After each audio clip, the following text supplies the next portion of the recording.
Unleash. Are you listening? Can you hear me? This is Unleash. Are you listening? Can you hear me? This is Unleash. Are you listening? Can you hear me? This is Unleash. Are you listening? Can you hear me? With your host, Brandon Tierney. In 3, 2, 1. For Mendoza, obviously, listen, good for Carlos Mendoza getting out of that circus there. He's got to be thrilled. I know that he's probably not looking at it that way, but I mean, if I'm Carlos Mendoza, I'm the uncle tapping out. It's over. I quit. So the Mets do the merciful thing here, and they move on from Carlos Mendoza, fired, I guess, about 15, 20 minutes ago. Not a real surprise. I guess the only thing that's surprising about it is that, they didn't, you didn't hear from Cohen. Stearns wasn't saying anything that put anybody on alert. But just in terms of the optics of the season, obviously an absolute grade A disaster for the Mets.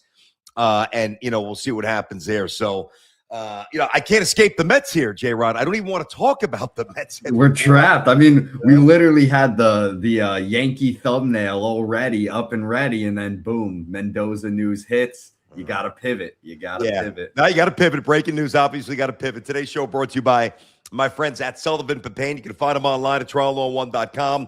That's triallaw1.com. Remember the name Sullivan Papane.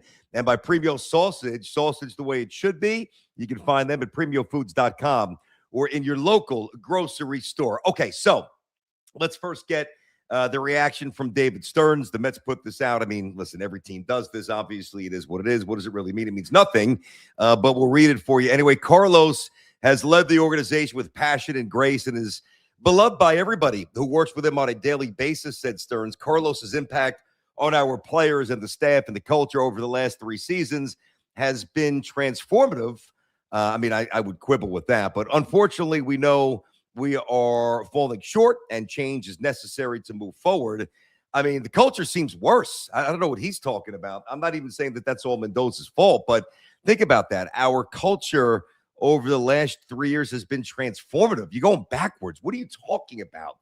I mean, I understand you got to put out some press release, but put something out that makes some sense.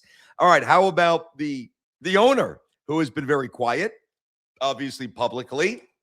This is Steve Cohen. I want to express my deepest gratitude to Carlos Mendoza for his leadership and unwavering commitment. He represented the organization with integrity and dedication throughout. That I totally agree with there. And I wish him and his family the absolute best. Our commitment to bringing our fans to championship caliber team has not changed. There is no sugarcoating it. This season's been a disappointment. Well, I mean, if you're not going to sugarcoat it, the disappointment doesn't cut it. It's been a colossal disaster if you want to really not sugarcoat it. And our fans deserve better than what we've delivered. Well, what your fans really deserve here, Steve, is a general manager who knows what the hell he's doing. That's what they really deserve. So this is just rearranging a couple of chairs on the Titanic. I mean, it's going to do nothing. What is this going to do? Andy Green. Okay, great. Managed the Padres for a couple of years, played the game, for a little bit. He's got some experience. Hopefully he does well. But this is so much deeper than, a manager. This is now a complete systematic failure on every conceivable level by the New York Mets. The players that they signed have not worked out at all. The players that they that they willingly moved on from have proven to be better than what they brought in to replace them.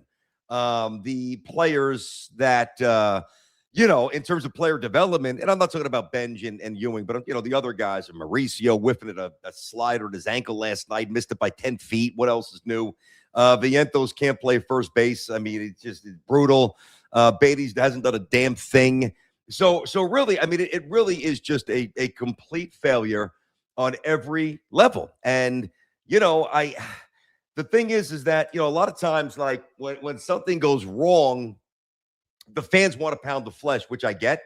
It makes you feel a little bit better temporarily. I can't imagine that this makes Met fans feel better, because their ire is, at least the source of their baseball ire and consternation is still there, and that's David Stearns. I mean, that's the symbol right now. When you think about the deep-rooted anger and hatred in the sporting sense, I mean, he is as villainous a character as you can possibly be. Honestly, I don't think that that's hyperbolic at all in New York. I mean, it's one thing to build a bad team. We've seen many people do that for all these franchises at different points in their existence, in their history. But It's quite another when you are horrendous at your job, and then really it is punctuated by like an attitude and like almost just a lack of connection to the soul of the fan. David Stern seems like a robot. He doesn't seem like an actual human being when he addresses. He seems like he's in fairy like La La Land, fairy tale land. So I think it's about as bad as it gets right now. Or the Mets beyond some sort of little, 3 or 4, 4 or 5, 7 of 10. Probably not. I would think that every baseball team is probably capable of that, even the worst ones. And the Mets are obviously one of the worst ones.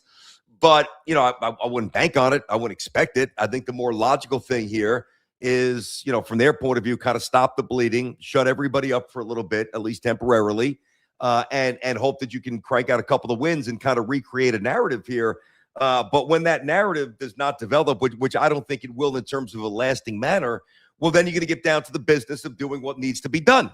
And that is taking a wrecking ball to this pathetic team that has no heart, has no juice, has no consistency or connectivity, has no pitching, has no defense. I mean, they're an absolute train wreck. So I got to be honest. I know that Carlos Mendoza is not looking at it this way because, competitive people don't.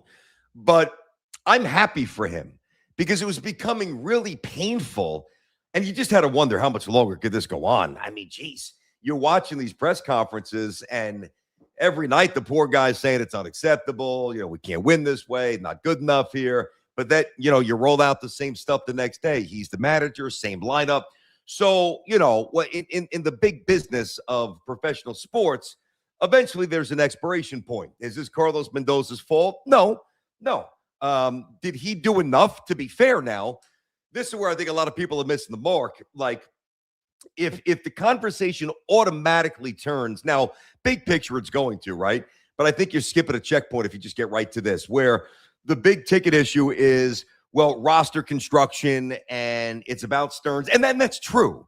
I mean, we've done this chapter and verse this week. We've talked about this over and over and over, where David Stearns has not given his general manager a chance to win. We understand that. But there's also been a lot of things, to me, that have happened over Carlos Mendoza's run where there was just either an acceptance of a lackadaisical effort or a sloppiness that was never met with any, at least public fire or pushback. And if it was happening behind closed doors, well, evidently it wasn't good enough. It wasn't effective enough because it wasn't changing here. So, I mean, let's not absolve Carlos Mendoza fully. I mean, you just, if you're going to give him credit for the 89 wins that they had in 2024, where they beat the Phillies in the playoffs, and then, you can't just conveniently ignore where we're at now. The answer is probably somewhere in between. It's certainly not all of his fault, that's for sure. And he doesn't get a free pass. Like, you can't exonerate him. He's the manager. Like, if that's the case, why do we have people coaching and managing?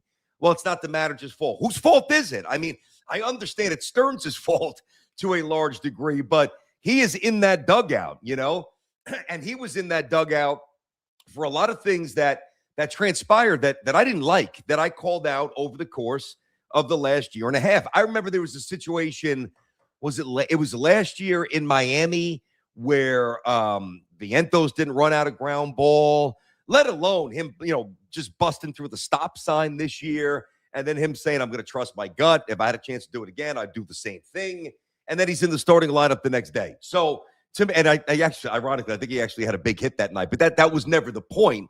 It's about creating a template of expectations. And when you don't meet them, there has got to be some sort of penalty. Like, I don't know that it's got to be overly punitive. You don't have to embarrass somebody. This is not the 70s with Billy Martin saying whatever he wants. I get that. But you could scratch somebody's name from the lineup, because when you do that, you're sending a message to the rest of the team, especially a team that has a lot of young players coming up. And Vientos himself is a young player. And I'm not putting this all on Vientos, but like, that's something that definitely jumped out to me. There is just a lack of fundamentals, a lack of being buttoned up. And listen, there are just some players who just don't have that defensive IQ, that instinct, that anticipatory gene, that skill the hand-eye coordinate, whatever it might be, to be a plus defender, or at least a competent defender. And, you can grind every single day in spring training, and it might not change the bottom line if you just don't have competent players. I understand that. But again, the Bucks got to stop somewhere. So I think at the end of the day, I don't think it really matters who manages this team right now. And that's why I do push back on, hey, get the Cohen. Wait, hold on. Was it Cohen? Yeah, let me just put that back up for a sec. Was it Cohen there? No, maybe put the wait. Yeah. Go back to the Stearns one. I'm sorry. Carlos's impact on our players and staff and culture over the last 3 seasons has been transformative. So, in what manner? What's transformed? When you regress and you go backwards, there is a transformation. You're going in the wrong direction, So listen, I know you're not going to take shots on the guy as he's heading out the door, but I don't know that you needed to really lay it on that thick there. Who's buying that? That's not believable.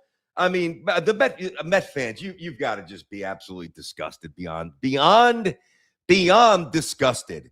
There's bad, and then let's face it, there's Mets bad. There's Mets bad, and there's Jets bad. There's just certain teams that have this innate skill. It is just inherently within their existence that when things go awry, it's never stabilized. It gets worse, and it gets worse, and it gets worse, and the optics get worse, and the anger gets heightened, and the frustration elevates, and the circus-like atmosphere intensifies. It really is a gift that just keeps on. Now, that doesn't mean that at some point the Mets aren't going to crack through and win a World Series. The Knicks just won. But man, oh man, they are so skilled at just being really a joke. They are so skilled at being a joke. That is what the Mets are. Jay, we had the Yankee thumbnail up there. Yeah, I'm just, there's really not a whole lot more to say about this. Crazy. Come on now.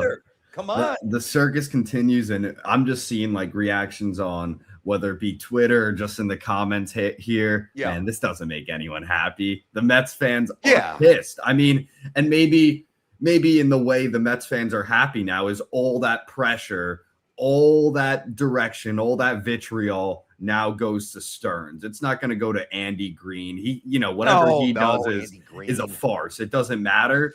Stearns, you are under all the heat. You are under all the pressure now. It's up to you. Let's see what you can do. Well, he hasn't done anything. I think we've already seen what he can do. That's the problem here. Nothing. What he's going to do now is he's going to start taking whatever assets they have and start selling them off. What is he going to do? The chance to do something's expired. What is David Stearns going to possibly do? And here's the problem, too. And I want to get to something with the CBA in a moment, right, where there's a new proposal by Major League Baseball yesterday, which is just, it just gets more and more bleak here. So when you start to push this thing forward, you're like, well, okay, so what can Stearns do to reverse this season? I think the answer is nothing. And then when you look at the offseason, and what I fear, and I think what many of us fear, is this prolonged, painful, protracted work stoppage and stalemate that's going to obviously bleed into 2027. And I think it's going to bleed very deeply into 2027. Well, then, how do you even fix? You're not even going to be able to fix it right away, because I think everything's going to be frozen.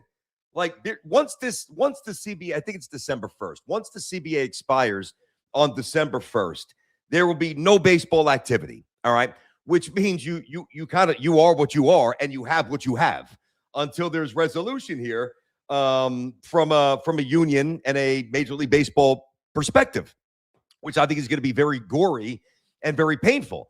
So while they are in the courtrooms and hemming and hawing on the boardroom and going back point for point, we'll be watching March Madness, and there will be no spring training, which means, the 2026 Mets, who are going to probably finish with 72 or 73 wins, will not even have a chance to be rebuilt. And then if you really think about this, once things do get freed up and the chains are off the facilities and business gets back to usual or gets back to operating at a normal rate here, well, who the heck's going to want to join this team? I mean, really? I mean, unless the Mets just colossally overpay. But the whole point here, like they did with Bichette, like they did with Soto, but the whole point is that, baseball is trying to prevent that. So the one advantage that Steve Cohen has possessed since he took over the Mets has been as deep a pockets as anybody really outside of the Dodgers, any willingness to spend. But if that is mitigated by rampant changes throughout baseball, well, now the Mets just go back to being what the Mets have been painfully too often for their fan base. That is a second-class citizen in the biggest city in the world that nobody looks at as anything that they want to be a part of. That's it. I mean, that's really what they are. Jay, listen to some of these proposals for Major League Baseball. You ready? Let's hear it. Okay, so, we know the contracts have been wacky. Guys getting 10 years, 11 years, 12, 15. So the first thing that they proposed is a max contract length of 5 years. All that, yep. 5 years, right? And I believe the max value for that is $202. Think about that. Think about what Juan Soto just signed for. Bro. Max free. No players accepting that garbage. I'm not garbage. Obviously, it's a lot of money, but compared to what they could do or how they would value themselves. Sure. Yeah. Now, what baseball's hoping, like there's other concessions, like they're going to up the minimum salary and they're going to tap into the pool where they'll disperse some of that, some of the funds that they have in a more aggressive way toward the players. But that is all code for we are screwing you and we're trying to fool you. So there's no way the player's going to have that. So that's going to be, that's that between the salary cap, which obviously ties into a max contract length of 5 years. That is going to be as bloody a battle, I think, as we've ever seen in Major League Baseball. That's number one. So the second thing is now, if you are a player and you are a free agent and your team wants to retain you, like Aaron Judge years ago, right? Well, then it could go to 6 years. Like if you're property of a team and they want you to stay and you want to stay, you get the 6 years rather than the 5 years, right? The other thing that they're proposing, no deferred contracts, which is really how the Dodgers operate now. No deferred contracts. That's how they were able to do what they did with Ohtani and others, which gives them the wiggle room to do the other stuff that they did downstream. No qualifying offers. And, I'm sure some Yankee fans wouldn't have minded if that was enacted a year ago, because then Trent Grisham, even though they do miss him a little bit right now, would not have gotten that $22 million qualifying offer. And then basically this is a little bit smaller, 5 years to free agency for players 30 or older. But again, the big thing is the salary cap here. So, it's not going to be some quick fix back to the Mets where they can just buy their way out of it. Now, do I think that the things I just ran through, max 5 years, $202 million, 6 years if you're, looking to retain a player, the deferred contracts, no QOs. Do I think that all this stuff's going to fly? I don't. No, I don't. So, but it's certainly not going to be what it is now, because this model in the eyes of Major League Baseball is obviously broken and a massive deterrent to be able to operate in a flourishing manner moving forward. So even if it's not what I just laid out, it's going to be something kind of like that, which again mitigates the ability for Steve Cohen to buy his way out of this mess. And, I think you could take a combination of Billy Martin and Buck Showalter and Miller Huggins and Tony La Russa and Sparky Anderson, a little Whitey Herzog if you want a little team speed, any other great manager, any other revered Tommy Lasorda, listen, I love Joe Torre. There's a reason I'm not throwing Joe's name in there, because I think I didn't want to go down this rabbit hole, but Joe, incredibly accomplished. I never really thought Joe was a great all-time tactician myself. Others will push back on the championships, whatever. I'm not looking to debate that. But that's why I intentionally did not throw Joe's name in there. Anyway, those 5 or 6 all-time managers, right? You could be one of those dudes and a hybrid of one of those people, like equal part characteristics, 20% Billy Martin, 20% Miller Huggins, 20% Tony La Russa, 20% Buck Showalter, I don't know, Tony, whatever.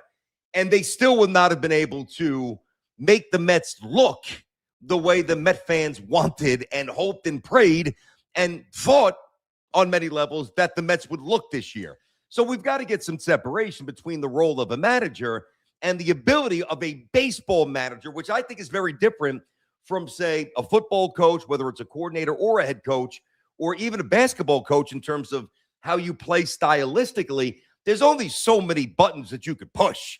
I mean, there's only until the Yankees get a catcher, there's only so many variations for Aaron Boone to, Wells Escara. Like, what else would it do? Do you want the one guy who can't hit ever in Escara, or the one guy that we thought was going to hit who also can't hit, who's got 8 RBIs and is batting $179, and it's almost the 4th of July? Like, it doesn't matter what Aaron Boone does there. It's not going to change much, right? So this goes back to a conversation that I had. I told you guys this story. I'll keep it really quick, but it's about managing, right? Years ago when I was in Detroit and I was doing my show, they sent me to Lakeland, Florida, which is where the Detroit Tigers train, spring training, right? And I was young, and I remember I was a little bit nervous. And Jack Morris was in the dugout, the all-time great pitcher of the 80s and the 90s as well. Jack Morris, great World Series hero, 84, Twins. I mean, just great, right? All-time. I believe the winningest pitcher in the 80s, by the way, Jack Morris was. And he was sitting by himself. He was either a roving instructor. He may have even been the pitching coach that year. I forget. I walk up to him. I was a little bit, I know it sounds odd for me to say that I was shy, but yeah, I grew up watching this guy, so I was a little bit reluctant. Anyway, I introduced myself, start having a great conversation. He's doing the talking. I'm doing most of the listening, right? And Phil Garner was their manager. The Tigers were wretched. They lost like 120 games that year. They were terrible. And we just started talking about managers in general. And I'll never forget what he told me. He said, in his experience, and Sparky Anderson was one of his managers, obviously, for the Tigers. And he said, I believe that a manager, I bring it into 3 categories: guys who impact the game, guys who have no impact on the game, and guys who basically sabotage or make it more complicated to win a game, right? The guys in the first category are basically, meaning those who are true plus positive difference makers, are generally worth about 5 more wins a year. This is Jack Morris telling me this, right? This is his math. The other guys, which is probably more about 60% of the managerial pool, it's like a push. Nothing. Maybe 1 win here, maybe 1 loss there, a bullpen, whatever. But over 162, no discernible impact at all. And then the other guys who are like the bottom 5 or 6 managers, the worst, who just tactically, they just don't get it. They don't see 2 steps ahead. They mismanage the pen, whatever it might be. They're responsible for like 5 to 7 losses, right? So when you think about that, the best manager in the game, again, this is just one man's opinion. It's inexact math, right? It's an inexact theory, but it's very interesting for a Hall of Famer, right? Jack Morris. The best give you 5 wins. The worst give you 5 losses. And pretty much everybody else doesn't have any impact. So I say that because, where would Mendoza reside? Well, he's obviously not among the best. Do I think he's among the worst? Probably not, to be fair. But of the middle pool, representing about 20 managers-ish, I think he's on the bottom side of that. And look at their record. And that's 5 wins over the course of 162. So even if you had a great all-time manager managing these Mets, at this point, based on the math and where we are in the season, that's probably plus 2 wins. All right? So you still stink, is the point. That's the bottom line. I mean, his first year was really good. His second year was not good. This year was a disaster. And there were a lot of signs that I thought he was a little overrated. And I said that. I said that on WFAN. I said that going into this year, that, if he doesn't get off to a good start, go find it. I mean, there's bad receipts of mine. There's good receipts of mine. Go find a good one. Not that I wanted to be right with this, because I think he's a good person, really good person. I feel sorry for him, too. But I said he's going to get fired. Like, if the Mets mean business, if the Mets truly are about winning, after last year, when they almost won 90 games without Juan Soto, now you get Juan Soto, and you win 6 fewer games and don't make the playoffs. Well, now we got to split the difference in year 3 with Mendy. And if it doesn't start out well, he's got to go. Like, that's just that's New York baseball. You know what I mean? You could be some other team and you can languish and nobody gives a shit because nobody's calling on the radio in Colorado, I don't think, to fire. I don't even know who the hell their manager is. It just doesn't work that way. So there's an intense spotlight around here, and a lot of it is without justification. I think a lot of it is on the money because I think you guys certainly know your stuff and take your baseball very seriously. But, you can fire Andy Green if they lose 5 straight. You could fire him. You could bring in Wally Beckman, who was just hired by my guys out in Staten Island, Gary Perone and those guys, the Ferry Hawks, right? You could bring Beckman in. Well, what's it going to do? It's going to make you feel better for a minute, when they introduce Wally Beckman at the introductory press conference. You got to get players is what you have to get. And you've got to get players who can catch the baseball. And that is where David Stearns has colossally embarrassed himself on the highest level. Because what he preached, what he spoke as gospel, and the moves that he made in an attempt to validate his words could not have gone more wrong. Imagine this. Imagine, this is really, it's a different sport, but it's the same concept. It's the same premise. So let's say, let me take Muji. I'll just take Muji from the Jets, right? Promising young general manager. I like him. There's some really good signs, small signs within the margins, bigger signs, draft trades. I believe in Muji. I do. That'll probably be at my detriment down the road because it's the Jets, like the Mets. But right now, I believe in Muji. I really believe in Muji. And imagine if Muji got rid of, not that there's anybody that's been there 9 years, like Pete, whatever. It's not the same thing. But got rid of, Garrett Wilson and everybody that Jet fans liked and said, hey, we are going to emphasize this style of play as justification to move on from the guys that were pretty good players and that you absolutely loved. You had a sentimental connection, a real attachment, right?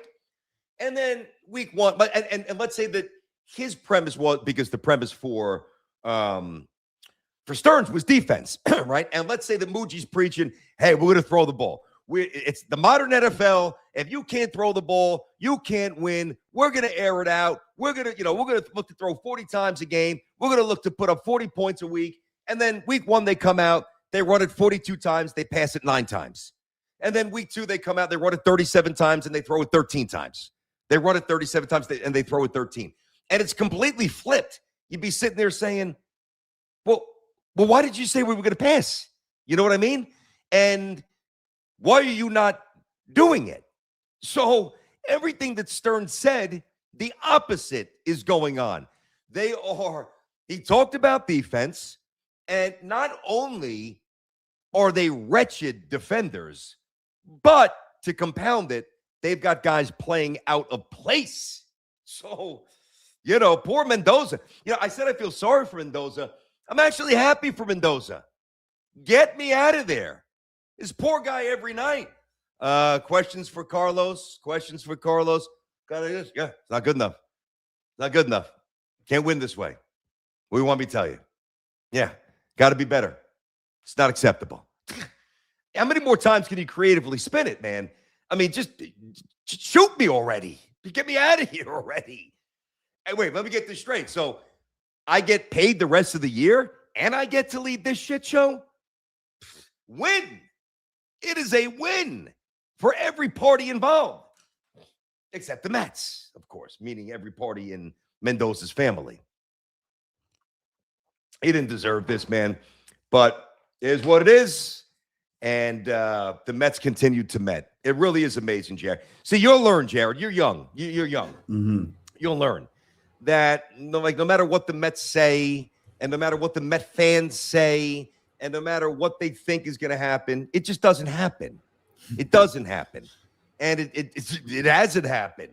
And they are, I said this before, and I wish that this wasn't the case. I truly do, because it's really, I can't even watch him anymore, and I love watching baseball, but the ability to take, a fairly benign situation, and just transform it into a calamity of errors and just like unspeakable horror in the sporting sense. Like, you are a special loser franchise to be able to do it to that extent.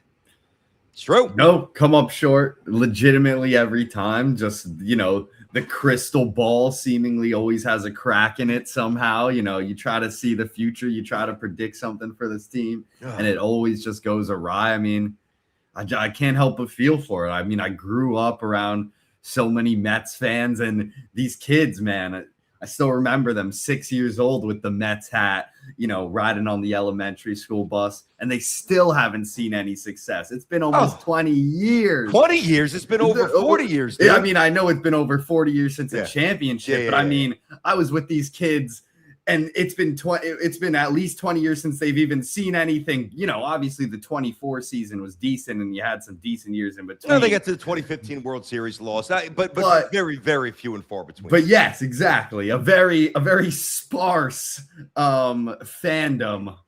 Viewing of success. Yeah, and what's interesting about them too, like there's some teams who just never get it right. Like they just never get it right, right? The Mets, they almost tempt you in a different way, because when they do get it right, you know, and I don't mean on the highest level because it has been since '86, but you know, like in 2024 when they win 89 games, right? You know, obviously, other pockets, even 2015 getting to the World Series, like it's never followed up with sustained consistency. Like it's always a one-off. Like there's this meteoric, almost unexpected flash across the baseball landscape, like a comet. Oh, there goes the Mets. Yeah, they're fizzles out. Like it's spectacular. It's like, wow, is this going to really happen? Just there, it's gone. Just shot across the universe. It's out, or it's snuffed out already. It's never like they're good for 3-4 years in a row. That's what's amazing about this. Like, again, there are some teams who just never find their way. You know, like kind of like the Rockies, like every year, you're horrible. Obviously, for these last 15 years, the Jets, horrible.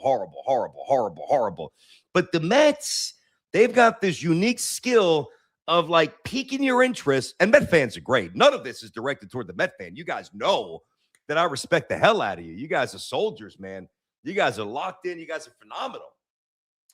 Can we get the Stearns? The Cohen message back up there once more. What did Stevie have to say again? Stevie boy. I want to express my deepest gratitude to Carlos Mendoza for his leadership and unwavering commitment. He represented the organization with integrity and dedication throughout. That is true. And I wish him and his family the best. That's absolutely true. Our commitment to bringing our fans a championship caliber team has not changed. There is no sugarcoating it. It's been a disappointment. That is woefully underselling it. But, okay. And our fans deserve better, that's for sure, than what we've delivered. No kidding.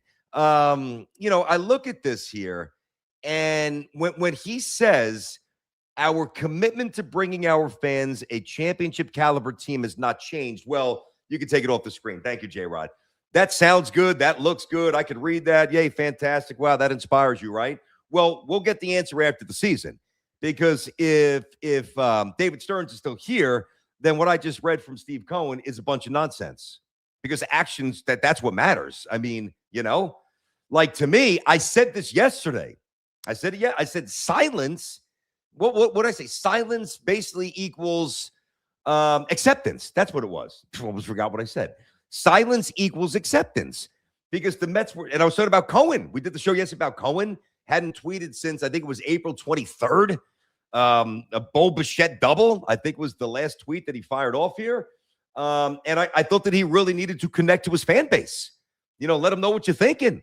And not in a way where it's some stark deviation from your personality, where you turn into a raging lunatic, where you go George Steinbrenner mode on you. But you can't just hide. And that was the theme of yesterday's show. You know, like the silence was alarming. To me, the silence indicated that there was a level of acceptance, because if nobody's saying anything and nobody's doing anything, why would I think that anybody has a problem with it? You know what I mean? I mean, if you don't like what you're seeing, you generally say something about it. And if you're really, just to put everybody on alert, and if you really don't like what you're seeing, you do something about it. And now he's finally done something about it here. So I don't know, man. Let me get some of these chats. Hey, just fire up a bunch of chats. I want to pour through these here. Obviously, Met stuff, and even some of that CBA stuff that I told you about, which does not look good at all. I'm not a proponent for firing managers unless they are astronomically bad. The players think that's the problem. Well, interesting, Mike. I hear you, okay? But here's the problem. I think it's very hard for you and I'm going to throw all of us to really, truly decipher who's a bad manager and who's not. Really, if you think about it, like to me, at this point in 2026, where so much, I don't want to use the word scripted, but there's a skeleton that every organization follows, some much more literally than others. It is you're married to the numbers and that's it. Others, there's a little bit of an incorporation of gut, which we saw earlier this year from Boone, where he played Rosario against righties and he sat McMahon down against lefties and he did some other stuff where, well, okay, all right, here we go. I like that. Okay. But to me, because you can't unleash on players anymore. Or you could, but they're going to be babies about it. They're softer in terms of this generation of accepting and dealing with that sort of response from their coach or their manager. They're not used to it because from the time they're young, everybody's kissing their ass and everybody's placating them because they're amazing athletes and every rope is lifted up for them and every concession's made, which is not the real world.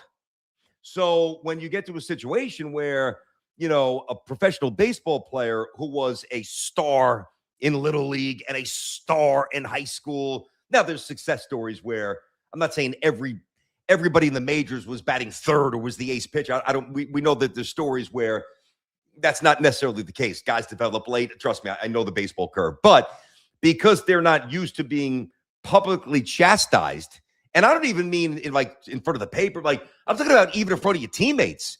Like coaches are even reticent to do that on the lower levels where just because they don't want to embarrass kids in front of their boys. Like that's the new culture. Anyway, the point is when so many decisions you're guided by the analytics, again, not everyone, but most of them, there's really not much that a manager's doing in terms of that stuff. Because it's all laid out for you, and then you're gonna collaborate with the front office, blah blah blah. To me, the mark of a good manager is a lack of tolerance for the nonsense, for the sloppiness, and a recourse where, all right, if you're not covering a bag, if you're not backing up a base, if you are slow to turn a double play because you're lazy, if you don't hit a cutoff, man, I don't mean like once. I mean, but if there's like a repeated infraction and the player doesn't seem to really be bothered by it, and that player is playing the next day, don't tell me that that's a good manager. I don't care how much you know about the game. You're not. Because you talk about culture, which is an incredibly nebulous word. Like nobody can grab the word culture. We can define it, but even the definition of culture is a little all over the map. You know what I mean? And we throw it out there in a very lazy, like all-encompassing way, like team's got good culture. This culture's not that good. And we say that, and a lot of the reasons behind it are not accurate.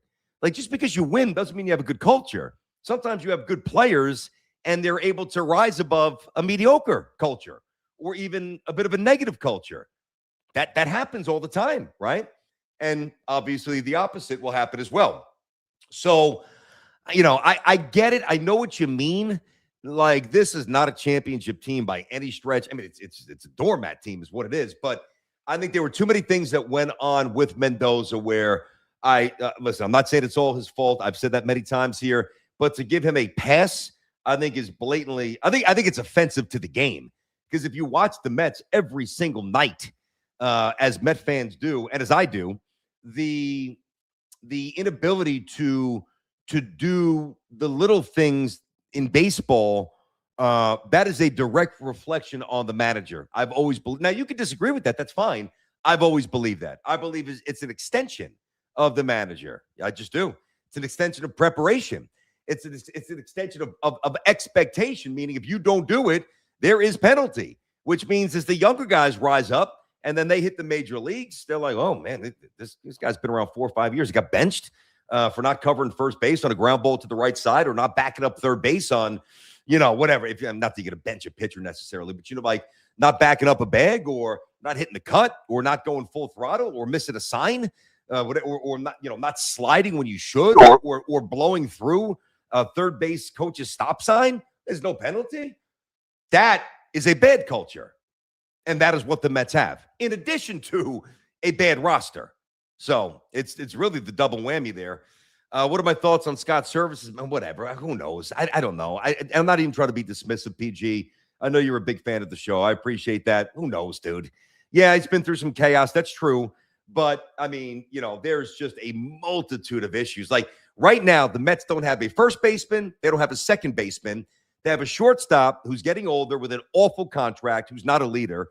You have a third baseman who's really a shortstop, who's making way more money than he should, all right? And because nobody's going to give him that money, he's not going to opt out, so he's going to be back next year. The catcher was once the number one prospect in all of baseball, and he swings like he's trying to hit the moon no matter what the count is and no matter what the situation is. I mean, Alvarez just never deviates. He is trying to hit a home run every single time. And that's also a reflection on hitting philosophy, acceptance of that, which also is managerial stuff, whatever. But, I mean, your starting staff stinks. You don't really have anything. You got Juan Soto, who's an awesome hitter. You got two young guys that I like. I do. I like Benj and I like Ewing. I definitely do. I like McClain. Listen, Clay Holmes getting hurt early did hurt, to be fair. But, you think Devin Williams is going to be around for a long time as a closer? I mean, where are they going? Where are they going? And, if you just tuned in, some of these restrictions that MLB proposed, and again, they won't all be accepted, but some sort of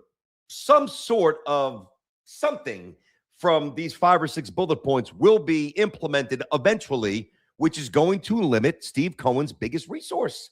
And that's just buying players. Because nobody's running to the Mets for the prestige. Nobody's running to the Mets for the history. You run to the Mets because you want to get paid. I mean, that's the bottom line. Don't fool yourself. The only reason Juan Soto went to the Mets, the only reason Bichette went to the Mets. And by the way, they probably both regret it. We were scolded to show up. That's true. That is true. This is from Cohen. We the fans, order in the court. We the fans were scolded to show up, and we did in record numbers last year. Then it went sideways, and now we have gone backwards. That is true. Steve Cohen implored you to do your job, to do your share of the lifting. And I remember that. And by the way, to be fair, because I'm always in the business of being fair, I didn't have an issue when Steve Cohen said that. Because what Steve Cohen was saying was, in essence, I've done my job. You guys have longed for an owner who's going to spend money, and bring back some history and get further away from the Brooklyn Dodgers and closer to the New York Mets, like Steve Cohen has rightly done very admirably. I think that's great. And he said last year, let's go. I mean, we're in a pennant race. We can't be having 15, 16,000 people here on a Tuesday night, even if it is against the Marlins. Like, not exactly those words, but the message was show up because I cut the checks. I put us in a position to win. You guys need to start doing your job. And guess what? You did. And guess what? It was proven that he didn't do his job well enough, and the guy that he hired, Stearns, didn't do his job well at all. And now, again, I'm never going to tell you not to go. I was talking about this yesterday, but I mean, what in the world is the motivation to go to a Mets fan? Well, to a Mets game right now. The only motivation, and I get this, you're going with the kids, and there's still the beautiful thing about, like, that's never going to be lost on me. Because even when I remember going to Yankee Stadium, come on. I mean, what do you call me? I'm on the air. Come on. What's going on here? When I get text messages, that was oh, come on. I mean, I'm on the air, honey. Classic. Come on. The text, it's one thing for the text messages to go through. It's another thing for the call. But no, other calls have gone through, but that one was like really going through. Huh. I don't know what it is. No, that's funny. What's going on here, man? Is it Joe B? That's what the people are wondering. Is it Joe? B? No, it's my wife. Oh, okay. People want to hear Joe B's reaction to this. Joe, what do you think his reaction is? He's probably happy with it, but he also, I don't know, he's probably at the same time kind of just like an indifferent Mets fan who's just been calloused by years of the same nonsense. Beaten down. Yeah, beaten down. I mean, one thing about Met fans, just, like the Knicks fans before this recent renaissance, and hopefully Jet fans at some point, whatever, the Met fans are as resilient, because you have to be, as any fan base out there. Met fans are awesome. None of this is directed at you. If anything, I'm defending you guys. You deserve better. I mean, now, some of you have been delusional over the, talking about the Soto nonsense and all the other stuff that's petty and infantile in my mind. But no, Met fans are awesome. If there's no baseball next year, is players' time affected? So if a player has an option next year, does it go into the following year? That's a really good question. Let's say next year it was Juan Soto's last year, all right? And there's not a single pitch of baseball. Is he a free agent? No, I believe, now I've got to double check this here, but I believe that it's all frozen. All baseball activity, all contracts, I believe that everything is frozen. I believe that. All right, let's get some Met fans and let's get some calls up on the board. What do we got there, J-Rod? Let's go. Let's get our boy Seth up. I got to hear his reaction to this. Seth. Ooh. Seth, how you feeling today, buddy? All I can say is it's about damn time we fired this psych ward patient. What? At the end of the season, Mendoza's wife basically tried to shield her husband by saying he suffers from manic depression, which led to those panic moves last year. What? Seth, come on. What are you doing, Seth? Look, I've had a grudge against Mendoza since last June, where he screwed the pooch in that game against Tampa, which caused the downward spiral last year. Well, but okay, now Seth, I get it. There's always a moment of inflection where we're like, this may have been the impetus behind good or whatever it might be. But let's face it. And the move against the Rays, I remember which one you're talking about. But the problem is, if the Mets were that flimsily built, if they were that, I don't mean weak, soft, but if they were that vulnerable, where one move like that just led to the entire building, being, then it just wasn't meant to be. It wasn't built properly. Trying to say is, if Mendoza didn't make such reckless, boneheaded bullpen gambles, Mets would have been in the playoffs last year. Would they have won it all? No. Would they have gotten there? Yes. Well, okay, but Seth, hold on a sec, Seth. I think we go back to the main issue here. I don't think that there was a lot of options here. I mean, I'm not saying he pushed every button that was magically, pushed every proper button here, but I mean, let's not recreate some of the arms that the Mets were throwing out there last year. I mean, it was horrendous. Wasn't exactly Roger McDowell and Jesse Orozco. I'm just saying, what kind of bonehead brings in Paul Blackburn, who's not ready to pitch? Blackburn stinks. Up 4 against Tampa, over Huascar Brazaban, who was warming up in the bullpen and was ready to pitch. I'm not saying that that's not a horrendous. I got you. That's the Rays move that you're talking about. That's why I said I know what you're talking about. But I got it. So you're not happy. Understandably I'm happy so. He's gone. You don't really think that this is his fault, big picture, do you? Half of it is his fault. The other half is that narcissistic little twit in the GM's office. Narcissistic little twit. Oh, my God. Talking about Mr. Stearns? I want to make sure. Yes. I don't know if he's narcissistic, and I don't know if he's a twit. He's got to lose the sweater vest. Have you ever seen his press conferences where he comes out with that smug little grin on his face? He's got a very punchable face. I do admit that, yes. I would rather go all Eric Cartman on his ass and basically tell him, you fix this team or I'm going to kick you square in the nuts and you will respect my authority. Okay, Seth. All right, buddy. Thank you, Seth. Have a good weekend. Thank you, Cartman. Wow. Holy shit. Oh, God almighty.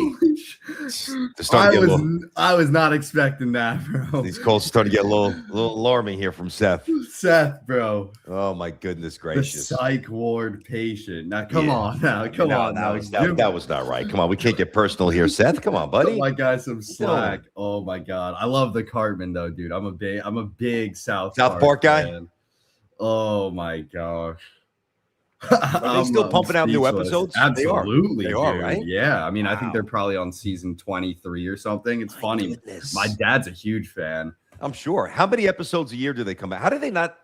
Well, they just really react to the world, so that's why the content never dries up. But how many episodes a year do they actually come out with? Probably 12 to 15. I'd have to imagine a good amount. Is it an hour or 30 minutes? I'm not even sure. 30. Okay. All right. Yeah, it's pretty funny stuff. Holy man. Seth, bro. Season 30. He's got it for us. Yeah, it is season 30. Woof. My goodness. Let me get Benny. Let's head down to the nation's capital. Benny? What's up, Benny? What's happening? Oh, man. Benny. Oh, the Mets are a joke. But first things first, I haven't talked to you since the Knicks are NBA champions. What an unbelievable run. And you know what? I'm awesome. I know. And you know what? Phenomenal. Even as a Met fan today, I could, again, the Mets are like an afterthought right now. I'm still taking in this Knicks victory. It's going to last all summer. I don't care what anybody has to say. I just want to, just express that. But let's talk about the hot button issue here, the actual firing Mendoza. I mean, obviously it happened way too late. It should have happened way earlier this season. And I like to say that this team right now, the way it's constructed and moving forward, kind of reminds me of how the Jets were in the abyss after the Aaron Rodgers era and that whole disaster. And the future looked very bleak. But now the Jets are starting to rebuild their pieces by the draft capital and Darren Muji doing his thing. Like, what are the Mets have no future. Like, I just don't. It's such a bleak future with the lockout coming up, and then just everything that's going on with this team and the bloated payroll. I don't know what to say, BT. What are your thoughts on all that? It's pretty depressing. Yeah, I mean, listen, I would say this, to be fair. I mean, everybody's got a future. I mean, it just takes one smart hire. I mean, think about how many like if we were doing this show, years ago, and you would call me about the Knicks. I mean, how many times would you have said, the Knicks have no future, whether it's Phil Jackson or Hornacek as a coach or Derek Fisher or Fizdale.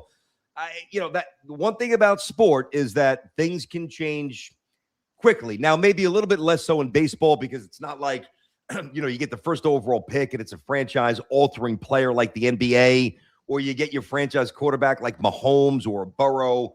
And even the Bengals aren't even good every year, but because of their defense. But, Josh Allen elevates the Bills basically immediately. Baseball, right. It's different. Now, it could also be quicker because you could buy players, but I think that's going to be largely offset by whatever eventually is settled on by the union and Major League Baseball. So I think that's going to be mitigated as well. I'm not saying it's not bleak. I think it's incredibly bleak. But to say the Mets have no future, and I know you don't mean that, but I get what you mean. It seems like right now there is nothing to look forward to for the future. Yeah, I don't get it. You bring in Andy Green, his career record, he's 92 games under 500. I mean, I'd rather have Tom Green as the manager of the Mets. Tom Green. How about Dallas Green? Rest in peace. He was a Mets manager. Remember him? Absolutely. And Yankee manager, Dallas Green. And Phillies. Yep. Yankee Met legend right there. But no, I don't understand what they're doing. It all starts from the top. David Stearns needs to go. We know this. He should have been the first out the door. It all starts with him. I mean, he basically just destroyed this team inside out, and it's sad to see. And it just, with the lockout coming up, who knows? But you're absolutely right, though. I mean, things can change on a dime, especially in professional sports, and just making the right hire, bringing in the right players. I mean, this is just a mishmash bag of bloated contracts and selfish players on one team. That's what the Mets are. That's what the 2026 Mets are, unfortunately. And if you're going to sit here and tell me that, they didn't have Pete Alonso and Brandon Nimmo, they wouldn't. I don't think they'd be 13 games under 500. No, they wouldn't be. No, they wouldn't be. But they wouldn't be a championship team, and that's the goal. Now that's you're right. Opinion, obviously, and so I could clearly be wrong on that, but. To me, those are two very separate issues, one of which we've exhausted. Not that I'm not down to talk about it again, but, to me, all right, yeah, they would be better than they are now because Pete's got 50-something RBIs and he plays every day. Mets have no first baseman. He's going to at least scoop those balls in the dirt. I get it. And Nimmo, who got off to a great start with Texas and then cooled down, would probably hit you 18 to 20-something home runs and be okay.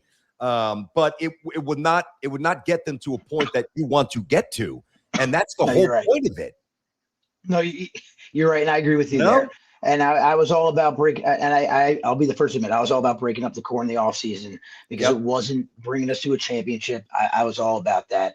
But obviously, you know, the Mets are going to Met. That's what it comes down to. And hopefully one day. I hate that. Like that would drive me nuts but I hear that with the Jets, so I'm used to it. But yeah, the Mets are going to Met, and the Mets are Metting again, and they're taking this level of Metting to a new high. I mean, this is, even for them, this is a very creative, painful presentation for their fans. There's no question about it. Even for them. Worst team money can buy 2.0. I mean, this is worse than that 92 team by far. Oh, you're talking about Vince and those guys, Vince Coleman and those guys? Of course. Bonilla. Oh, yeah. And I'll end with this. You know, I'm not a big St. John's guy, but I was really hoping the Knicks were going to draft Zuby. And, of course, he goes 23. He went right before the Knicks, and I was upset about that. But well, if this will make you feel better, Benny, listen, so was I. And hey, listen, God bless the men and the women that you work with. Benny serves our country down there in D.C. So thank you for that, Benny. Talk to you soon. You're welcome. Have a great weekend. Thanks, man. I appreciate it, Benny. And we'll get more calls. Hey, if you guys are new to the show, J-Rod, can you just explain to everybody? I don't want to assume everybody knows how to actually make a call into the show. We haven't done this in a while. Go ahead. Yeah, if you're new and you're trying to call in, just you'll see a link. I just dropped it in the chat. It'll also be in the description. You click that link, you get into the StreamYard, and then I send you another link to this studio. So it's around 2 clicks. Pretty easy. Just click the link either in the description or in the chat below. Yep, there you go. Look at J-Rod. Good stuff. The thing about Zuby, I was telling you guys, I was in the car the other night and we heard Zuby get drafted. We were in the car coming back from the minor league game, myself and my son. And, you know, when I really did think Zuby would go in round 1, we talked about this, myself and Jay, and I'm like, probably anywhere from 23 to the first couple of picks in round 2, and he wound up going 23. But it's too, and I think a lot of Knicks fans are missing this. Like, they weren't going to take a first-round pick. Because you're talking about the second apron, all the stuff that Dolan got into with Craig and C-Mac a week or so ago on the Fan, which I get.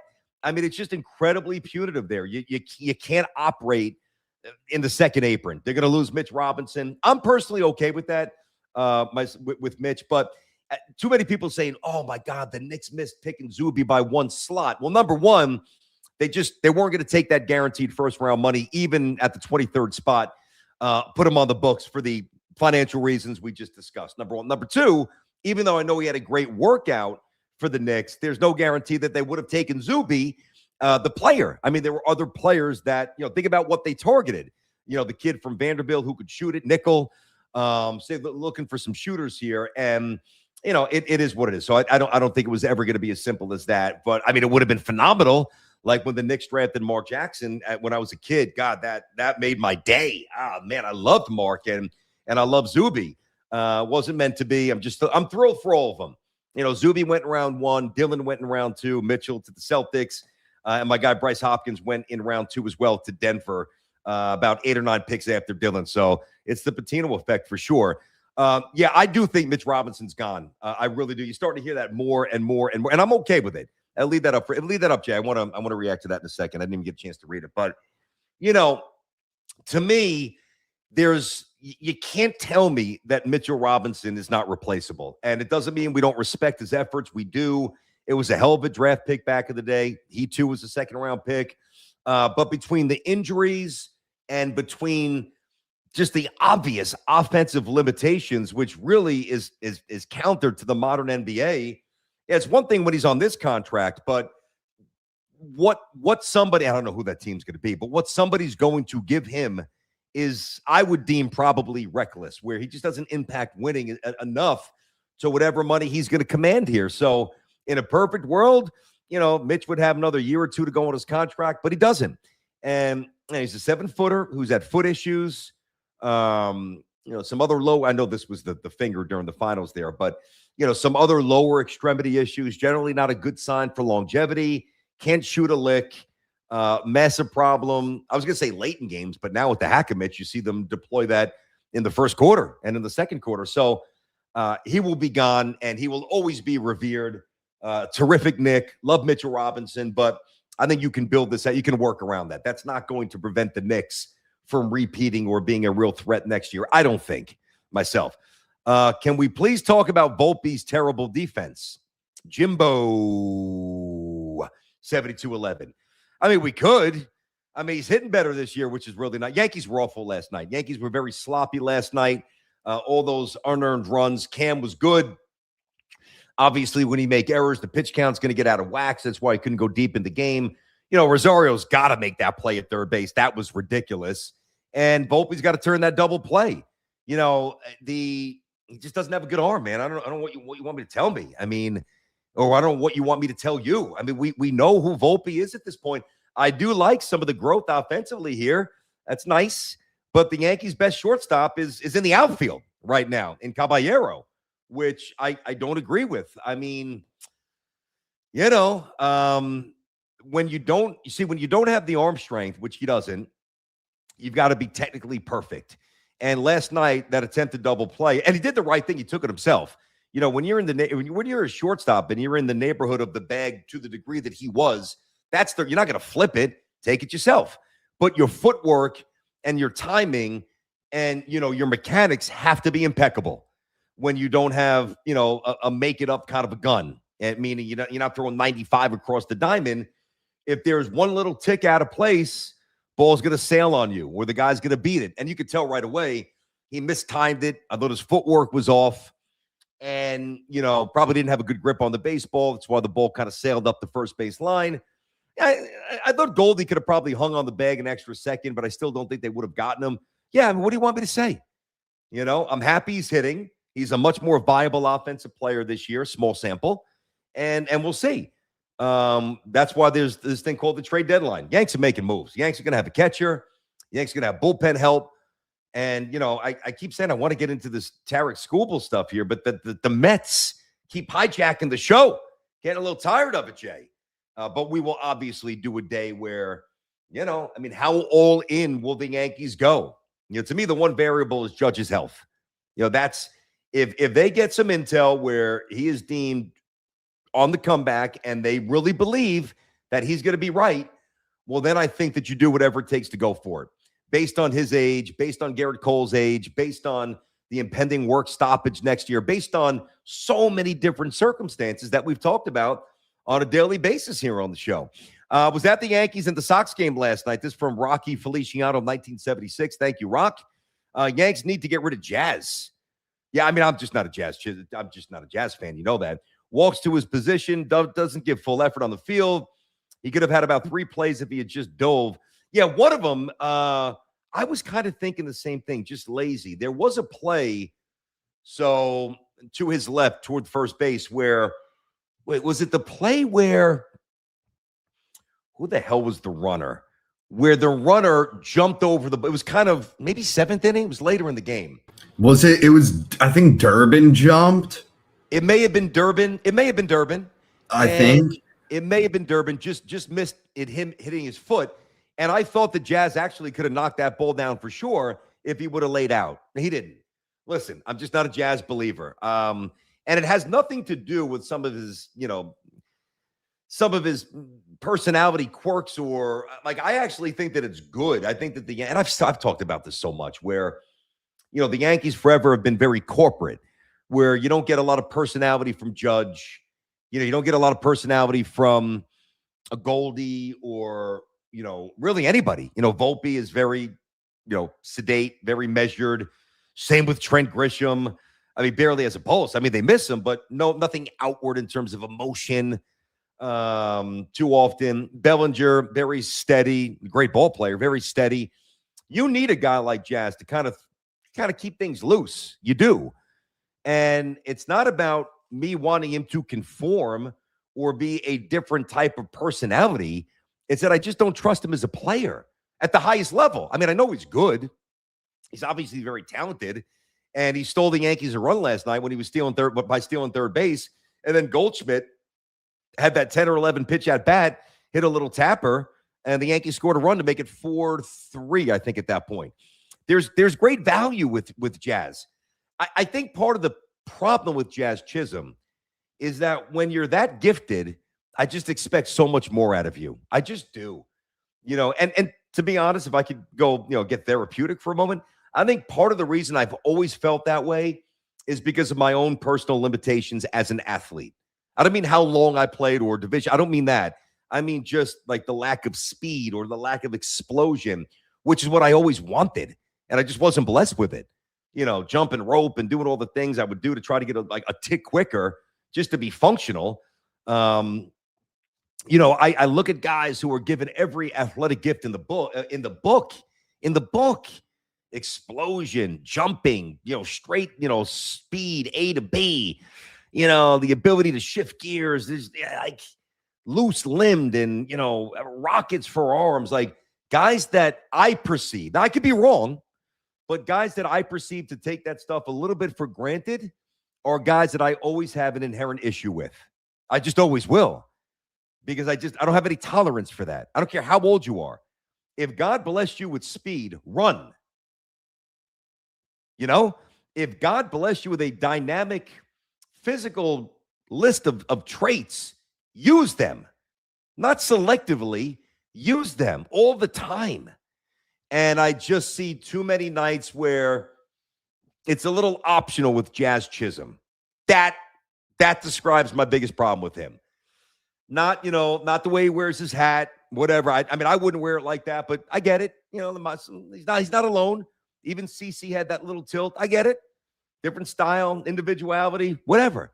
You know, the chain. I wore a big fat chain in college. I wear a chain now. You know, I would have been decked out with the gloves and the wristbands and probably some of the neon stuff and the armbands. I would have, because I like the swag. We didn't have a lot of swag when I was playing, but any swag we had. You know, I remember I used to paint my, when I was playing in college, that's when Griffey and the high tops first came out.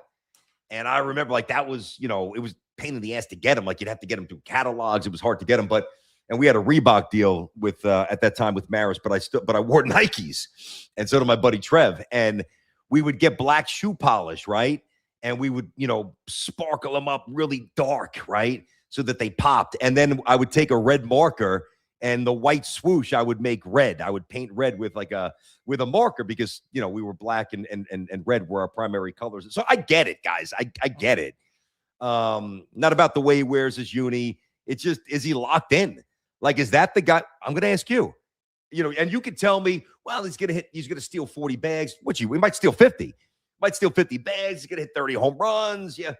Do you want Jazz Chisholm up second and third, one out against a nasty lefty or a high leverage, high octane, elite arm in the 8th or the 9th inning, Yankees down a run? Like, is that who you want up? That's not who I want up. You know, I want Bellinger up. I want Judge up. I want Rice up. I'll even take Caballero up in that spot. Like, I know, not that I know, but I think his approach is going to be on point. I want Grisham up more than I want Jazz. And you know how I feel about Jazz.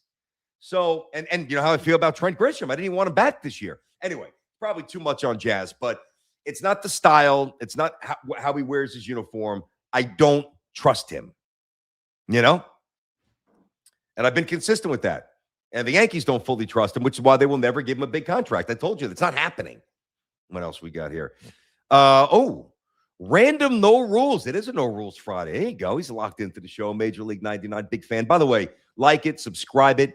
If you're new to the show, like we shouldn't have to say this, but if you're new, like it. Like if you hop in and you're watching, take your finger, hit the button. It helps. If you're new to the show, right, take your finger. If you just found us, subscribe. If you like what you're hearing, subscribe. Take the finger, think, hit the little button there, J-Rod, right? Boom, boom. You gotta. One must. Come on, man. One must like and subscribe. Yes. Yes. Hit that. Oh, by the way, we liked, I saw Toy Story 5 yesterday. I told you. Oh, yeah. How was it? It's good. It was good? Okay. I knew it was going to be good because the premise was great because it's toys versus technology. Yep. You know, I'm sitting there as the old man. I'm like, yeah, you know, all this technology shit's, you know, I get it. But I'm like, just play with the Woody doll, play with the horse. I don't know, make something up, make something imaginary, you know. It was good. It was very, very good. Nice. I liked it. Random Nollers Friday. If the players used aluminum bats, wow, in the home run derby, how far do you think they could hit the ball? I would tune in to watch that. Yeah. Could you imagine? I mean, I would have to think that you would have, like, what, I mean, guys, some guys are hitting ball 440 now, like, like somebody 460, like in the 450. 530, right? And that's probably a good guess. It depends. It would be a BB core. I mean, if they had some of these souped up bats, the U-trips, who the hell knows how far they could hit them. But I've watched some of these. I've actually watched it quite a bit. They've got, I don't know the dude's name, so shout out to him. He does a good job. But there's one guy in particular, I've watched this with my son a few times, where he'll take all the metal bats, and the guy played like minor league ball. He's got a real swing, younger, probably mid-ish 20s, absolutely destroys the ball. And he'll go through all the different bats, like Marucci, Rawlings, Easton Hype, Fire, you guys know, all the different bats, right? And they will attach the analytics to them, how far they go, what's the exit velo. And this guy who's not a major leaguer, some of these balls go like 470, 480, maybe not 480, but certainly 460, 470 with metal. I mean, you give Aaron Judge, I don't even think they make 36, 32 metal. Pretty sure they don't. But at whatever size he uses, he'd have to hit one 550, 560. I mean, can he hit one 600? I don't know as I go through this in real time. Maybe, right? I don't know. That would be absolutely frightening. 100% on Jones, but please, Lord, get him a helmet that fits. Oh, yeah. It's got to be, it's got to be screwing with his vision. I'd like to see Spencer play a little bit more, if nothing else, for defense, right? All right. Yeah, I mean, all I saw from him, he pinch ran for Goldschmidt. Yeah. And that was pretty much it yesterday. He hasn't played a whole lot lately. No. I feel like. What else we got here? Hey, have you been following this Caitlyn Clark stuff? Oh, absolutely. Can you give me a thumbnail? I know that everybody's just beating the snot out of her, and the whole league is against her, which is ridiculous. But and I know Cunningham's the best. I absolutely love her. That video, did you see the video when she was like this? Yeah. I watched that. Number one, it's funny and that she's beautiful. So it's like the combination of I love it. She's like, I see what you're doing. Yeah. So explain to me. I mean, I have a pretty good sense of what's happening because it happened last year. But give me the update here, will you? Well, I guess the big thing right now is the video of last night of Caitlyn, or 2 nights ago, of Caitlyn Clark getting fouled, and then the person putting their fist on her throat. I saw that. But what's going on with that video is people are AI editing the video with AI to make it look like the chick is really pushing her fist down and she's smiling, looking down at Caitlyn. Are you while serious? Doing it. So I think a lot of people, what's happening is they're seeing the edited version of the video and being like, this woman just tried to kill Caitlyn Clark, da. Okay. But I think the issue is, obviously Caitlyn Clark is the face of the league, and they don't prop her up and they don't try to protect her. I mean, granted, after this all happened, the person who did do that got assessed a flagrant 2 and a suspension. Yep. So there you go. I mean, they got their comeuppance. They got their just due. Yeah. But I think the issue it's been going on for a while, though, Jay. Yeah, I think it's a, what people are saying, a purported jealousy from the other players and a lack of wanting to push Caitlyn Clark as, I don't know, as the star figure. But then my question to that is, you say they don't want to push her as the star figure, but she still is far and away the most popular player in the league. So, I mean, clearly, she hasn't faltered from any star power or anything like that. So that's where I guess I don't see fully the point. But is Caitlyn dirty? Is Caitlyn dirty? A little bit, but not super. Not very, not incredibly. No. Yeah, it's a horrendous look for the WNBA, which apparently has zero leadership. Whoever's running the WNBA, bunch of idiots is what they are. Because if you can't protect her, then you're just not trying to make money. No. You're not trying to push the sport forward here. So is Cunningham, is she feared? Because it seems like she is not afraid of anybody out there. Sophie Cunningham? Yeah. I mean, frankly, I'm not too well versed in like the WNBA landscape. I guess what I find so interesting about the discourse about it, though, is how protective of players they are and how much more people get fired up for WNBA discourse than they even do for NBA discourse. Like nobody, and I mean nobody, has got as fired up for Jalen Brunson being flagrant fouled by Wemby than they are for Caitlyn Clark. That's saying something. Like I think there's just some sort of. I absolutely destroyed Wemby. And everyone did. Everyone did. Punk, wimp was. I don't beanpole.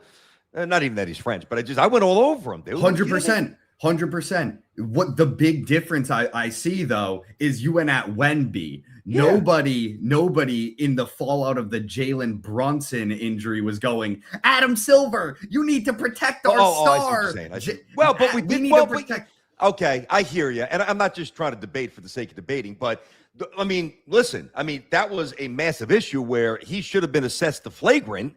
Talking about Wemby, he was not, and we talked about that, in very animated terms. So, did I say Adam Silver directly? I'm sure that was implied, and I'm sure that I did mention it, but I absolutely said the league got it wrong. I guess it seems less like people, outside of Wemby, maybe try to take out OG's knee or the stuff with Wemby when he pushed him in the back of the Brunson when he pushed him in the back of the head.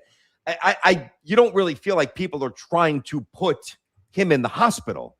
It like at least the video that I see, it looks like people are truly trying to hurt Caitlyn Clark. Yeah. But I don't watch this. I just watch the highlights. I don't know. That's why I asked, is she dirty? Like what level of culpability does she have? Yeah. I don't know the answer to that, but you just can't have this. This is not good for the health of the league that is hanging by a thread anyway.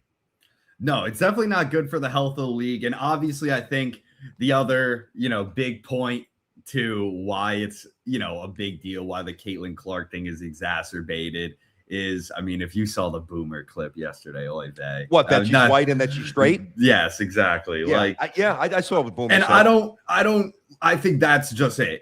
I think a lot of fans, kind of view Caitlyn Clark as almost like their savior in a way. Like she's kind of like the main character battling off. And listen, I vehemently disagree, which is why I'm fine with putting it like this. Like they kind of view Caitlyn Clark as kind of this figure fighting off like the woke mob and all the other kind of ideas. Like Caitlyn Clark is kind of this beacon of light, beacon of hope within like a world that has gone awry. I think that's probably some of it. I think that's true for some people, for sure. I think some people have attached themselves to her in that way. And that's what I guess I find so interesting about it is there's never, at least even Luka Doncic, even Jokic, there's never been some racial argument about these guys at all, or anyone standing behind them because of, their race or what they kind of stand listen, you start for. Going into Jokic, you're gonna have to deal with his big brother. Exactly. So I don't know. About him. I just find it very interesting. And I find it interesting that Caitlyn Clark is kind of the only player who goes under this scrutiny and also gets propped up in this way when there are other great, white straight players who aren't really met, like Sabrina Ionescu. But are there other white, and I don't know the answer to this, are there other white straight players in the WNBA who are amazing? Yeah, Sabrina Ionescu. That's true. That's I know her. That's true. Kelsey Plum. Yeah. Oh, that's true. That's true. Yeah. Yeah, there's certainly some other great players. True. I just think because of Caitlyn's, her college career and kind of the way she ascended into stardom into the league, she kind of gets that focal point and that magnifying glass on her. Okay. It's a different league, man. I don't know how to describe it. It's a different league because it's a league where they're lit. Last night, somebody tied the all-time scoring record in WNBA, 53 points, Marina Mabrey. Okay. 53 points. No one is talking about it. No one gives a shit. And this is a white straight player who dropped 53 points. I've never even heard of her. Exactly. And there you go. Who she is. So it is such an interesting league. Yeah. It's such an interesting dynamic where the two most popular players, one of the most popular players is certainly the best player in the league, Caitlyn Caitlyn Clark, and then the other one's Angel Reese, and it's just like this whole it's this whole star-studded debate. That's where it started with her and Angel. 100%. Going back to college. And Angel Reese went like that, like pointed to the ring. I remember that. You sure? Yeah. So but I feel like I think that's died down. Like I haven't heard much about Angel Reese except 100%. Pretty much can't make a layup. That's pretty much all I hear about her. True that. But it's, I mean, it's interesting. I mean, listen, this will certainly make for a good segment on YouTube, 100%, talking about Caitlyn. But yeah, I mean, listen, her style of play is entertaining. She's a great player. I think there's a lot of jealousy that comes from a lot of other players in the league. Yes. But I also think she's been propped up in an unrealistic light, and one that doesn't always have to do with basketball. Let me ask you this: propped up by whom? I don't think she's been propped up by the WNBA. So no, propped up by fans, not by the WNBA. I think Caitlyn Clark has just been put in an uncomfortable position that she doesn't need to be in, where she represents something greater than just the basketball player that she is. Listen, to think that there's not a lot here, whether it's sexual orientation, whether it's race, whether it's jealousy. For the attention she gets outside of the league, I think it's all at play here. I absolutely. I mean, come on. It's interesting. I mean, it's too interesting. And man, like, could you imagine? This would be the best thing. Like, I just think it's so counter to the NBA, because like, could you imagine if the NBA was a primarily gay like organization, and then you had like. It all just is confounding how it's a league that the discourse is based on the sport, but it's also based on the demographics. In the NBA, we never discuss demographics, rightfully so. We talk about European influence, but we never talk about sexual orientation. Sexual orientation or how their race. But that's part of the problem with the WNBA. I think the more that you talk about that, the more you weaken the overall product. I mean, I don't know the percentage, so I want to be careful. I mean, I know a lot of people assume that it's largely a like counter to Caitlyn Clark's sexual, like I don't even know how you say it, whatever. That's what you hear. I don't know. I mean, is there a study? I mean, has every player been asked? I mean, yes, 62% of the league is gay. I have no idea. But I tell you what, I don't want to hear. I don't want to hear if the league is gay or straight. I couldn't give a shit less. Like, this is the stuff that people like. I hear this, I'm like, I'm watching this nonsense. If this is what they're shoving down my throat, she's a lesbian, or she's not, or she's white, or see ya. I mean, that's what the news is for, and that's what the news has become so polarizing and so, such a split off here. We need this to seep into the sport where that's the main driving force. Goodbye. Not interested. Just because Caitlyn's white and she's amazing doesn't make. Oh, I'm 100%. I do like her. I do. I really do. I think she's awesome. She's a great player. There's no denying it. I watched her in Iowa. I remember there were a couple of games that came on. I'm like, you know what? This is like when the buzz was first really beginning to hit this fever pitch. I'm like, I got to see how good she is, man. And then, like, I've always been intrigued by Caitlyn Clark. I just have been Caitlyn Clark. I think it's interesting, And by the way, and even if there was like some great white point guard who entered the NBA because of just the. Yeah, what is the league? 75, 80% African American? Yeah. The latest numbers. Now, the white player has been the white American player is even less than it ever used to be. 100%. European influence. They're great over there, and they take their basketball very seriously. I'd be lying if I said, well, I mean, because anything that's counter to what we're used to, whether it's Ohtani pitching and hitting, whether it's a white superstar in the NBA, whether it's a white superstar in the WNBA, like, come on, let's not be naive. Yes, there's always an element of intrigue to an extent, of course. But if that's always the talking point, and if that is the root of the hard fouls and the anger, not to mention jealousy and maybe I don't, but maybe sexual orientation, then that's just not for me. I ain't watching. No. I mean, I'm with you there, and I can think of just a perfect example. I mean, a guy like Cooper Flagg, boom, #1 pick absolute great hooper, Terrific white dude. We talked about this the other day. Maybe he's the kind of guy who got a couple Larry Bird comparisons, for no reason. But Cooper Flag, no one talks about. You'll talk about, oh, this white boy's got game, but it's never this guy is breaking basketball, and dude, he's just a great basketball player. Correct. So I just think when you have to pull in all these extracurricular talking points, you're losing the focus of the game. We should be talking about the game. Yeah. And I think that's what's interesting about Caitlyn Clark when you get down to it, is she is an absolute bona fide hooper. That is what's great to talk about with Caitlyn Clark, is she's hitting it from three. She's one of the best players in the league, and all the extracurricular stuff is just crap. It's just crap, and it stinks that the league, is not doing their best to promote her and protect her. Well, that's the point. The void in leadership at the highest levels of the WNBA is a massive problem.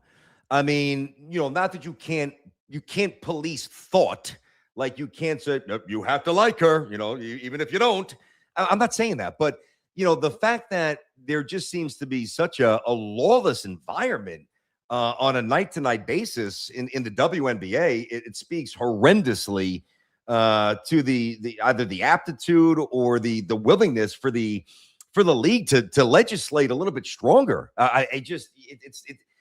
Guys, the money that, and I'm not saying that you have to befriend her just because she's good for business, but to try to take her out is the exact opposite. Just learn to coexist a little bit here. But I don't know. But that's why I asked if she's dirty. I know she every highlight that I see, she's getting, and there's not many because I'm not seeking it out, but she's on the floor, she's getting hit, somebody's grabbing her. Now, she's not shying away from that. She's not punking out, and Sophie's always got her back here. But that's what I feel is the only thing that I know about the WNBA. And I know that this isn't necessarily true, but here's what I know. Here's what I feel like I know. Here's what's force-fed to the big-time sports fan that doesn't really watch the WNBA. Like, when you parachute in or you see a clip on social media, you would just think that the entire narrative, the narrative is this, but you would think the reality is everybody hates Caitlyn Clark, and they hate her because she's white, and they hate her because she's straight, and Sophie Cunningham has her back. I mean, what else is being pushed out there? That's all that I know. Now, that can't be the reality of it.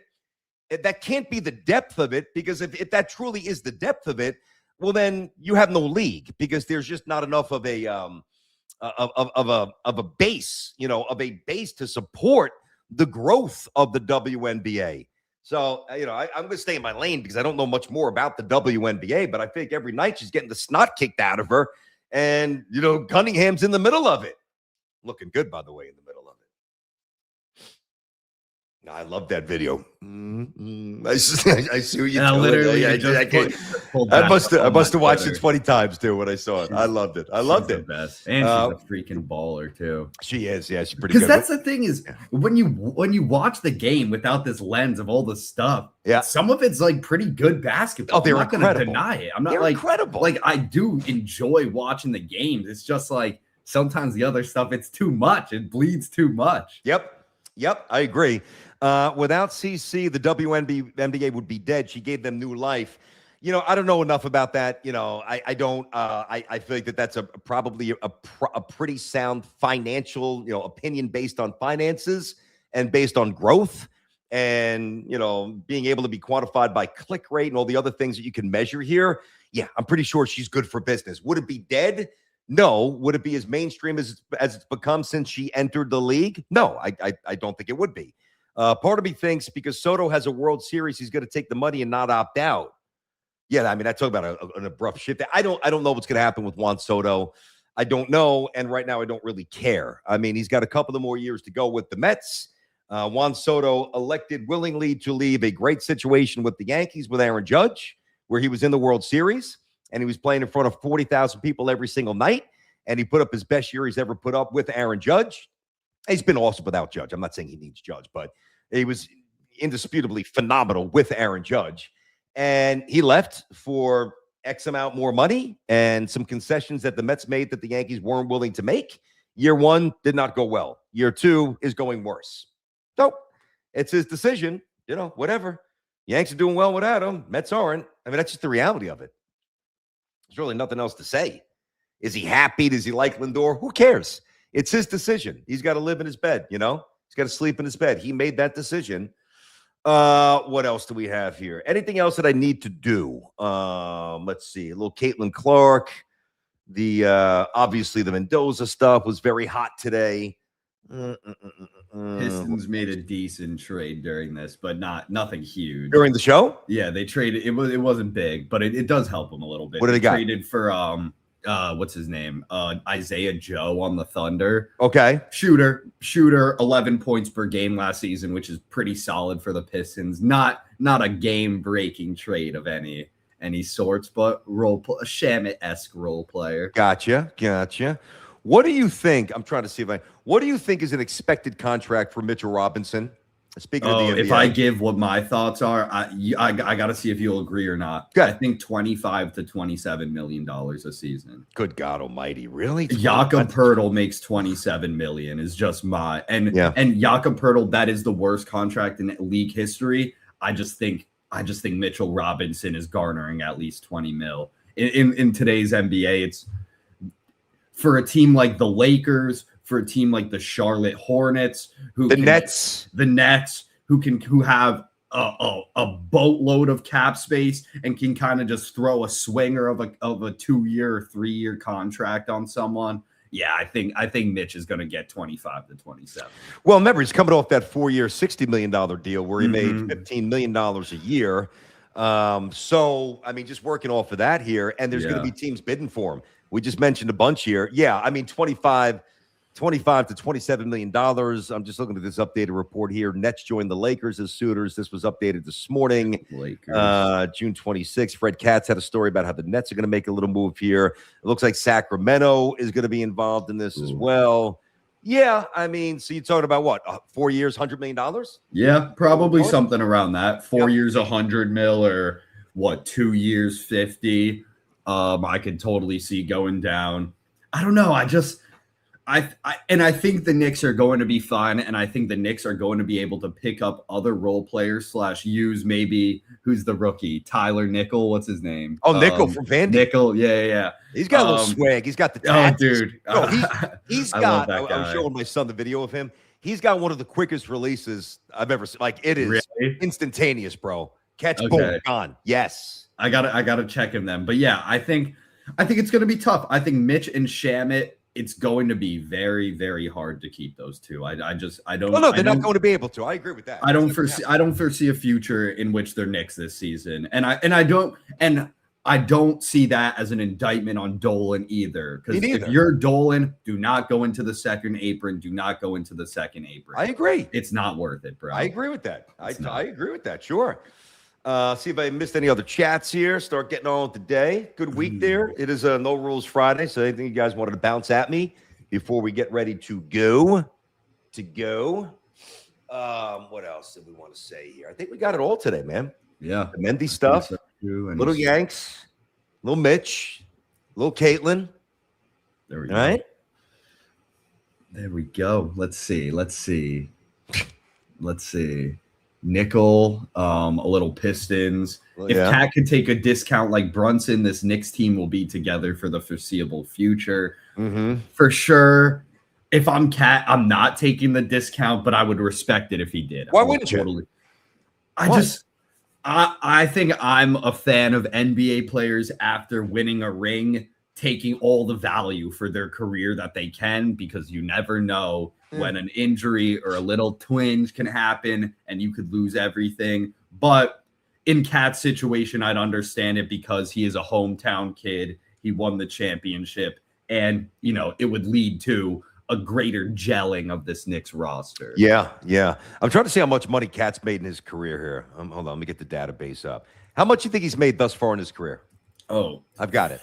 You got to take a guess. Remember, he came in at 2015, 2016. So 300 mil, 233. All right.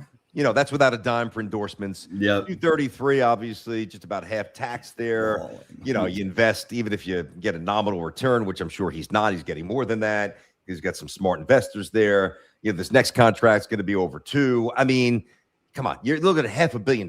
I mean, if you want to keep winning here, I'm not telling him that he's got to leave money on the table and take a shave here. But I mean, if anybody's in a situation to do it, I'd have to say it's Karl Anthony Towns. I mean, come on, made $49 million this past year. 49. It's ridiculous. I mean, listen, you're certainly not seeing any lifestyle changes from leaving money on the table. Like, let me say that. Like, maybe you're hooking up a couple more generations of grandchildren. Of little cats. If cash as we know even exists by the time this kind of money runs out. But, yeah, I mean, if you're listen, leaving $10 million on the table as Karl Anthony Towns will not impact his future whatsoever. It will not change how he spends his money at all. So I can understand why you'd stay in that regard. All right, man. All right, gonna start wrapping up here, J-Rod. Have a great Friday. What do you got going on for the weekend? Tonight, I haven't heard much about a date in a long time, J-Rod. It's been a minute. Man. Tonight, Grateful Dead. She saw you hitting the video. She's like, I can't date a guy who swings a baseball bat like this. Yeah, that's I'll go to Chelsea Piers and maybe I'll attract some softball hitting broads. No, I'm playing. Tonight I'm going to a Grateful Dead cover show at Pier 17. So excited for that. It'll be fun. Is that the what's the name of that band? My buddy Dan sees a Dark Star Orchestra. No, he sees a different one. He might see like Joe Russo's Almost Dead. No, I've seen them before. Here's another one. Oh God, there's so many. Yeah, they played Citi Field, the one that my friend goes to. Oh, okay. Oh, Dead and Company. Yes, with John Mayer. Yeah. Like when I don't think they're gonna do it anymore since so many of the original members have passed away now. But yeah, I saw them 2 summers ago at Citi Field. How was it? Oh my God, it was so much. Was fun. it really good? It was such a good time. I mean, I'm just a big, I'm not a huge fan of the music, but it's definitely in me. So. I mean, I had a great time. I'm a huge John Mayer fan as well. So, okay. Love him. But yeah, I mean, excited for tonight. It'll be a I'm fun not a night. Big Dead fan. Yeah, no, that sounds fun. I see that. I totally see that. Well, no, don't listen. Looks could be deceiving. I mean, there's a lot of music that I like that is either corny that you probably would be like, oh wow, I didn't think you liked that. Yeah, like Celine Dion or some love songs. Like, I mean, I've got a pretty eclectic. We talked about this. I mean, I love Grease music. Like, I'll put Grease on, and I'm like, oh, make sure nobody hears this. I'm in the car. Old Grease song. No, I got no problem. Some of the corny music I love. I just the Grateful Dead never did it for me. We talked about this when we were going through concerts a while ago. But I would say, like, if I can go into a time machine and like see the Grateful Dead in like 1974 in like San Francisco or like say in Berkeley or of course, just like one of those venues or somewhere in Colorado or I don't know, like Portland in 1978 or even the Garden for sure. I would just think it would be some amazing spectacle. And listen, they're mainstream songs, and the ones I've got on my phone. Sure, I like a few of those. Remember the video he's wearing a Celtics jacket, with the skeletons? Oh yeah, of course. Yes. What's no? Get by. Yeah. Wait, I will. That's my gosh. You're hitting me with something I might not know, but yeah, I mean they've got because of Bill Walton a big Celtics tie. Correct. Correct. So yeah, got that tonight. Sunday charter boat, and then tomorrow. See, here's where we can make some moves. Go into a birthday party. So there we go. You got a full weekend, man. Yeah, I know it's gonna be. I mean, a fun one. The fullest weekend I've had in a while. I've had like a lot of family obligations or a bunch of other stuff over the past month. So this weekend it'll be fun to just like get out there. That does sound fun. We'll enjoy it, buddy. Good job this week as well. Like and subscribe. You let him know, Jay. If Jay, when he says it like that, you better listen. He means business. You could just tell by the, he gives you one of these. He puts the voice out there. You better listen to Jay Rod. He means business there. Yes, like and subscribe. Have a great weekend, everybody. Enjoy it. So now tough break for Mendy, but I mean, he's probably thrilled he's away from that circus. If you guys just tuned in, first hour strong on the Mets and Mendoza. Obviously, the more you guys share this and the more you guys like it, it helps out with the show. Check it out. We'll see what goes on over the weekend. I'll catch you guys on Monday at 10. Have an outstanding rest of your Friday, and I will catch you on Monday after the weekend. We'll see you.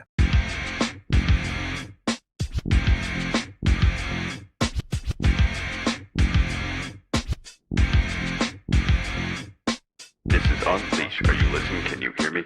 This is Unleash. Are you listening? Can you hear me? This is Unleash. Are you listening? Can you hear me? This is Unleash. Are you listening? Can you hear me? With your host, Brandon Tierney.